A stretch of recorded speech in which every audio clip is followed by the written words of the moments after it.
बिस्मिल्लाहिर्रहमानिर्रहीम। अस्सलाम वालेकुम। आज की इस वीडियो में हम डिस्कस करेंगे admission of minor in partnership firm कि आप किसी भी माइनर को पार्टनरशिप फर्म में कैसे एडमिट कर सकते हैं। तो वीडियो को स्टार्ट करने से पहले अगर आपने हमारे चैनल को सब्सक्राइब नहीं किया जल्दी से सब्सक्राइब कर ले और साथ में बेल आइकन भी प्रेस कर दे ताकि आपको हमारी लेटेस्ट वीडियो की नोटिफिकेशन मिलती रहे। तो सबसे पहले हम ये वर्ड माइनर को डिस्कस करते हैं। बेसिकली वर्ड माइनर से यहाँ पे मुराद है कि वो शख्स जिसकी एज 18 साल से कम हो उसे हम माइनर कहते हैं। अब पार्टनरशिप फर्म में किसी भी माइनर को पार्टनर के तौर पे एडमिट नहीं किया जा सकता, लेकिन इसको सिर्फ एडमिट किया जा सकता है वो भी जो फर्म का जो बेनिफिट होगा, उसको प्रॉफिट होगा तो उसमें इस माइनर का शेयर होगा, लॉस वगैरह में इसका शेयर नहीं होगा।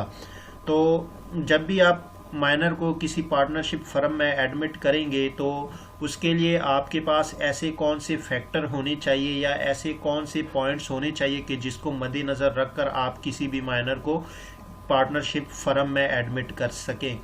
तो हमारे पास ये 3 पॉइंट्स है जिसको हम वन बाय वन करके डिस्कस करते हैं। सबसे पहले हमारे पास है consent of all existing partners.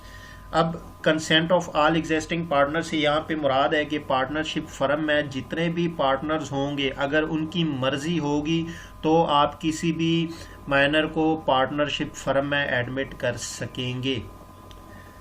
A minor can be admitted with the consent of all existing partners कि जितने भी एग्जिस्टिंग मौजूदा पार्टनर होंगे किसी भी पार्टनरशिप फर्म में उनकी अगर मर्जी हो तो आप माइनर को एडमिट कर सकेंगे। Without consent of partners we can't admit, यानी अगर पार्टनर्स उनकी कंसेंट मर्जी नहीं होगी तो आप माइनर को पार्टनरशिप फर्म में एडमिट नहीं कर सकते। अब दूसरा पॉइंट हमारे पास है ऑलरेडी एग्जिस्टिंग पार्टनरशिप। अब देखिए, अगर आप किसी पार्टनरशिप फर्म में माइनर को एडमिट करना चाहते हैं तो जिस पार्टनरशिप में आप उसको एडमिट करना चाहते हैं तो वो पार्टनरशिप फर्म पहले से एग्जिस्ट होनी चाहिए। At the time of admission of minor, यानी किसी भी माइनर को एडमिट करते वक्त आप partnership must be already existed. जो पार्टनरशिप फर्म है जिसमें आप उसको एडमिट करना चाहते हैं तो वो पहले से मौजूद होनी चाहिए वो फर्म। अब तीसरी और लास्ट हमारे पास है पार्टनरशिप ऑफ माइनर्स। अब देखें, माइनर जो है वो किसी भी किस्म का जो पार्टनरशिप है वो क्रिएट नहीं कर सकते। Minor can not be make a partnership, जो माइनर्स है वो पार्टनरशिप नहीं बना सकते। इन अदर वर्ड, दूसरे अल्फाज में, there can not be a partnership consisting of all minors, यानी कोई भी ऐसी पार्टनरशिप जो है वो नहीं बन सकती कि जिसमें तमाम मेंबर्स या जो उसमें पार्टनर्स हो वो माइनर हो। तो एक आधे माइनर को आप जो है उसको एडमिट कर सकते हैं, लेकिन तमाम के तमाम माइनर्स किसी भी पार्टनरशिप फर्म में नहीं हो सकते।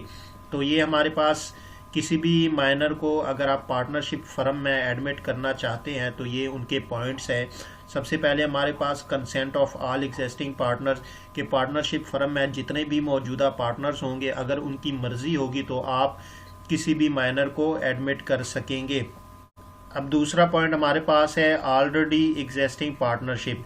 आप जिस पार्टनरशिप फर्म में माइनर को एडमिट करना चाहते हैं वो पार्टनरशिप फर्म पहले से एग्जिस्ट होनी चाहिए।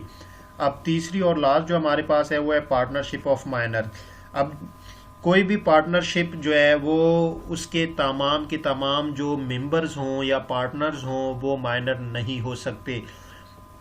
उसमें जो है पार्टनर्स होने चाहिए जिनकी एज 18 साल से ज़्यादा हो। तो ये हमारे पास किसी भी माइनर को पार्टनरशिप फर्म में एडमिट करने के पॉइंट्स है और इसी बेस पे पार्टनरशिप फर्म में माइनर्स को एडमिट किया जा सकता है।